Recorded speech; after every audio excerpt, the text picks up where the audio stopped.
বিশ্বনবীর কিন্তু টাকা পয়সা ছিল না, জানেন? ছাগল চড়াতো, কাউবয় কাউবয়। অথচ কোরআনে আল্লাহ বলেছে যে তোমরা আমার নবীকে রাইনা বলে ডেকো না। এই যে আমি আয়াতটা আপনাদেরকে পড়ছি, ইয়া আইয়ুহাল্লাযীনা আমানু লা তাকুলু রাইনা ওয়া কুলু যুরনা ওয়াসমাউ। আর রাব্বুল আলামিন বলে যে তোমরা আমার নবীজিকে রাইনা বলো না। কেন বলবে না?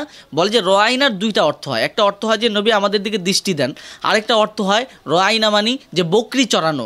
যে বকরি চড়ায় তাকেও রাইনা বলা হয়। যেহেতু এটার অর্থ বকরি চড়ানো হয়, এই জন্য আল্লাহ কোরআনে নিষেধ করে দিয়েছেন যে তোমরা নবীজিকে রাইনা বলে ডেকো না। অথচ আমাদের মিজানুর রহমান আজহারি তিনি রাসূল সাল্লাল্লাহু আলাইহি ওয়াসাল্লামকে কাউ বয় বলে ফেললেন, নাউজুবিল্লাহি মিন যালিক। মানে এটা আসলে অনেক কষ্টদায়ক, দুঃখদায়ক।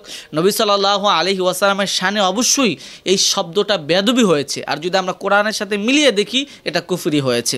তো যাই হোক, আমি ব্যক্তিগতভাবে মিজানুর রহমান আজহারিকে আমি পছন্দ করি। আপনারা জানেন তাকে নিয়ে আমি কয়েকটা ভিডিও বানাইছি এবং তাকে পছন্দ করার অনেক কারণ আছে। আমি ব্যক্তিগতভাবে মনে করি তিনি যোগ্যবান ব্যক্তি।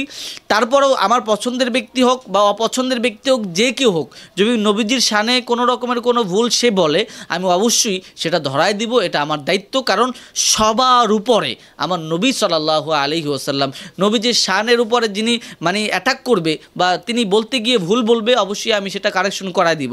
এবং মিজানুর রহমান আজহারির ক্ষেত্রে আমার বক্তব্যটা একটু ভিন্ন। আমি তার বেলায় একটু নরম করেই বলতে চাই যে আশেপাশে যারাই আছেন, যে মিজানুর রহমান আজহারি সাহেবকে এই বিষয়টা ধরায় দিবেন যে তিনি যেন রাসূল সাল্লাল্লাহু আলাইহি ওয়াসাল্লামের বেলায় কাউ বয় যে শব্দটা বলেছে এটা থেকে তওবা করে ফিরে আসে। নিতান্তই এই শব্দটা রাসূল সাল্লাল্লাহু আলাইহি ওয়াসাল্লামের শানে বেয়াদবি হয়েছে। এবং আরেকটা বিষয় হচ্ছে, আমরা যারা মাঠে ময়দানে কথা বলি, আমাদের উচিত যে নবী সাল্লাল্লাহু আলাইহি ওয়াসাল্লামের শানে কি শব্দ ব্যবহার করা যাবে সেগুলো আগে শিখা।